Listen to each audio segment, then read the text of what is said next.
আজকের যে আলোচনাটাই বেশ কয়েকদিন ধরে ঘুরে ফিরে আসছে যে জাতীয় নির্বাচনের পূর্বে স্থানীয় নির্বাচনের বিষয়টা আসা, এই ক্ষেত্রে মির্জা ফখরুল ইসলাম আলমগীর উনি উল্লেখ করেছেন যে এটা দেশকে ভঙ্গুর করার পরিকল্পনা ছাড়া আর কিছু নয়।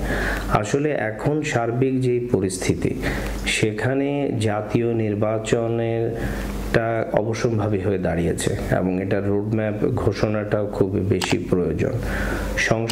সংস্কার কেন্দ্রিক প্রাথমিক যে কার্যক্রমগুলো রয়েছে সেগুলো খুব দ্রুত শেষ করা এবং সেটা অবশ্যই ঐক্যমতের ভিত্তিতে করা। তার পরবর্তীতে জাতীয় নির্বাচন অনুষ্ঠান করাটাই বেশি বাঞ্ছনীয় এবং প্রয়োজন। এখানে অনেকেই বলার চেষ্টা করছেন যে স্থানীয় নির্বাচন অনুষ্ঠান যদি জাতীয় নির্বাচনের পূর্বে হয়, সেটা আসলে মূলত সময় ক্ষেপণ ছাড়া অন্য কিছু হয়তো হবে না। কারণ আমাদের এখানে জনমন, আইন শৃঙ্খলা পরিস্থিতি, আমাদের সার্বিক আর্থিক যে খাত রয়েছে তার সামগ্রিক যে অবস্থা, সবকিছু বিবেচনায় জাতীয় নির্বাচনটাই খুব বেশি বাঞ্ছনীয় এবং খুব দ্রুত করা প্রয়োজন। কোনোভাবেই এখানে স্থানীয় নির্বাচনের যে দাবি, সেটা যেই সরকার ক্ষমতায় আসবে তারা কিন্তু সেটা করতে পারবে। ফলে এই ধরনের চিন্তা ভাবনা যদি সরকার করতে থাকে, তাহলে রাজনৈতিক দলগুলোর সাথে কিন্তু তাদের একটা দূরত্ব তৈরি হওয়ার সম্ভাবনা রয়েছে, বিশেষ করে বৃহৎ যে রাজনৈতিক দলগুলো রয়েছে।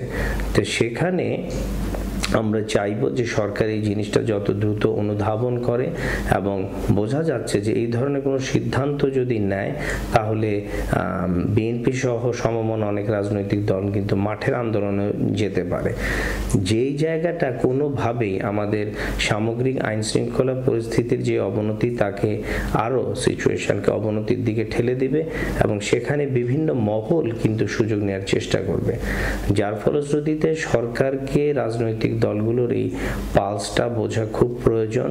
কারণ রাজনৈতিক দলগুলোর জনভিত্তি রয়েছে এবং সেই জনভিত্তির প্রতি অবশ্যই কিন্তু একটা পজিটিভ অ্যাটিটিউড বা সেটাকে আপনার চিন্তা ভাবনা নিয়ে আগানো উচিত।